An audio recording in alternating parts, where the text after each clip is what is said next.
We are back now on the Chip Shot Football Podcast to get into our usual weekly segment of picking the winners of the upcoming week in the NFL. The first part, as usual, again on Thursdays, part one of the slate of games that we're going to have this upcoming Sunday. There's actually 14 games this Sunday, so we're going to do 7 and 7, 7 today and 7 tomorrow to split it up just for time reasons. So with that being the case, we're going to jump in, and as you guys see, we have an extra game to talk about, so we're going to jump straight into it with the top left corner, starting with the Packers and the Jacksonville Jaguars. The Packers coming into this game at 5-2, and the Jaguars the opposite at 2-5.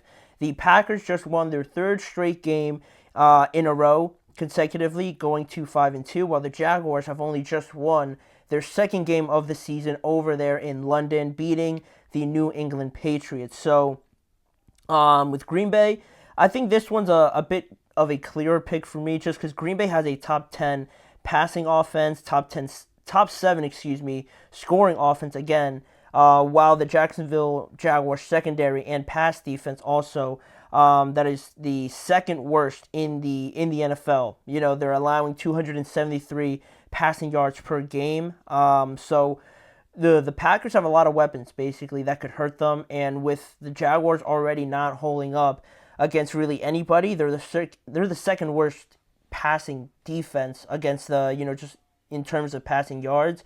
The Packers probably pass more than most teams in the NFL. So not a good matchup there. And also, the Jaguars have also allowed they're 27th in total yards allowed per game at 376 total yards allowed per game. So this Jacksonville Jaguars team defense really is not the sturdiest, isn't going to come up with a bunch of stops, and they're not really going to hold teams to like 17 or 18 points or something like that. And this Packers offense has really been humming, and they play like a very gunslinger type of reckless offense. I don't really like using the word reckless because it kind of sounds like they're just kind of winging it per se. So you know what I mean. It feels like it's very just fearless or a brave offense where Jordan Love will throw that ball anywhere. He's capable of throwing it anywhere, and he won't really second guess about doing it. So with Jaden Reed, Romeo Doubs, Dontavius Wicks,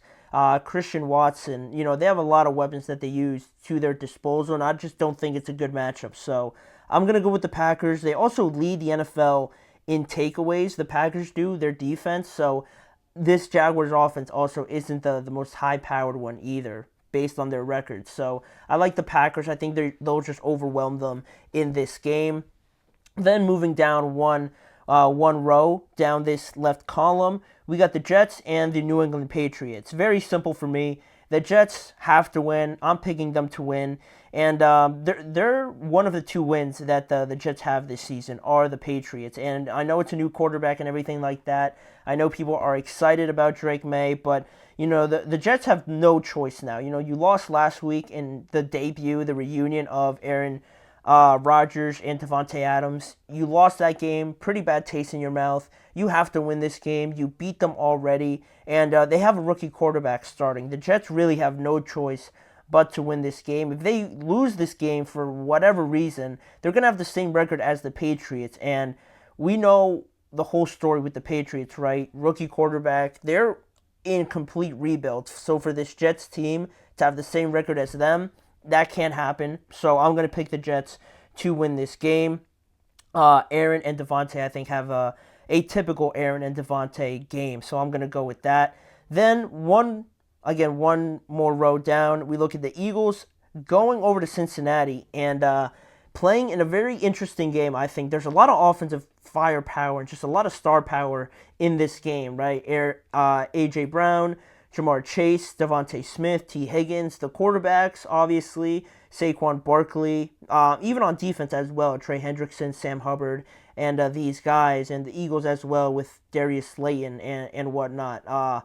Stars everywhere, a lot of impact players, but these two teams haven't really been playing so convincingly. And it's a good matchup, I think, just to see how well they kind of mirror each other in a way. Very talented, very high expectations for both of them, but it just seems like they're still stuttering and trying to find their footing so far in the year.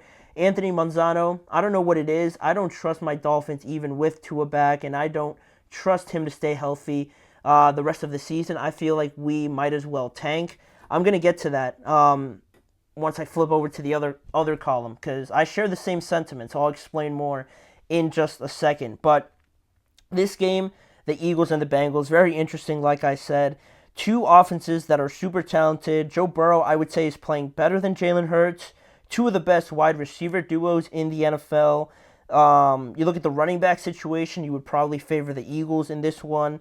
And what's funny about it, too, for these two teams, the schedule that they've played, the last two games for the Eagles and the Bengals have both been the Browns in 1 week for the Eagles, and then the Browns played the Bengals the following week, while the Bengals played the Giants and the Browns. They kind of alternated the last 2 weeks. So both of these teams beat the other two teams in those 2 weeks. So, they're very similar, I think, in a way.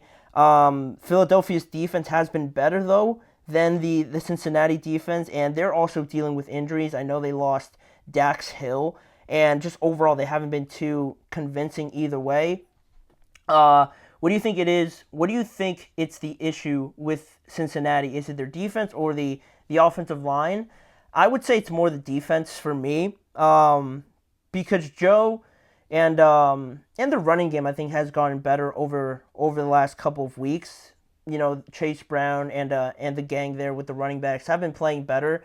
And Joe Burrow, I think he's thrown 14 touchdowns and 2 interceptions, so they haven't been too bad. I just feel like their defense comes up a little bit short more often than not. So if I'm to pick between both of those, I would say their defense. I think nowadays you need a pretty good defense with some of the teams that you have to face, like the Ravens and the Lions and all these teams. You need a reliable defense, and I don't really trust their defense that much. So to go along with that point, I think the Eagles are going to win this game. Their pass pressure has been better. Also, to your point, Anthony, about their offensive line, I'm not saying it's good, but I just think I have more confidence in that than their defense. And I think the Eagles' pass pressure has ramped up a little bit better. And also, Philly's offensive line can hold up better. I think that'll give them more time. And the Eagles, I think, are closer to figuring things out. So I'm going to go with the Eagles. Anthony, also, I think Green Bay wins by 10. The Jets win by 6. The Bengals win by 3. And the Lions win by 20. Yeah, I was going to say, to that point on the Lions, that one's not too hard of a pick. I'm going to go with the Lions, obviously. The Titans, just trading away DeAndre Hopkins. And it's pretty unfair, despite Tennessee's defense not being that bad, because they're no lower. Tennessee's defense is actually no lower than 7 in any sort of yard statistics so far on the defensive side of the ball. They're number 1 in total yards allowed, so they're not playing that bad. They actually have some good players, but this Lions team is on a different level. They're 5-1, I believe now. The Titans are 1-5, and Will Levis really has struggled all year. So obviously, to your point, Anthony, the Lions are going to win this by a lot. Also now switching over, the Falcons and the Buccaneers. Last played only a couple weeks ago in Week 5. They both enter this game at 4-3, but the Bucs are coming in very hobbled, basically coming in on one leg because of the injuries to Chris Godwin and Mike Evans. Although Atlanta, didn't look good last week, it was basically a lot of it had to do with their own mistakes because, there was a lot of penalties. They turned the ball over a lot, and we haven't really seen that too much out of them. So because of that, and I think the Falcons, their mistakes last week are very correctable. I'm going to go with the Falcons just because, again, the Bucs are going to have to switch a lot of what they do around, not having Chris Godwin and Evans. So I'm going to take the Falcons in this one. It's weird. They've garaged statistics on defense are good, but their points per game is 25 points per game. Yeah, it is weird. I'm assuming you're talking about the Titans there. Very weird scenario because I picked the Titans to be pretty good this year, and I didn't think Will Levis was gonna lay such a big goose egg like he has. So it's been pretty disappointing. But speaking of disappointing teams, the Dolphins enter a weird situation here with this game because it is Tua's return.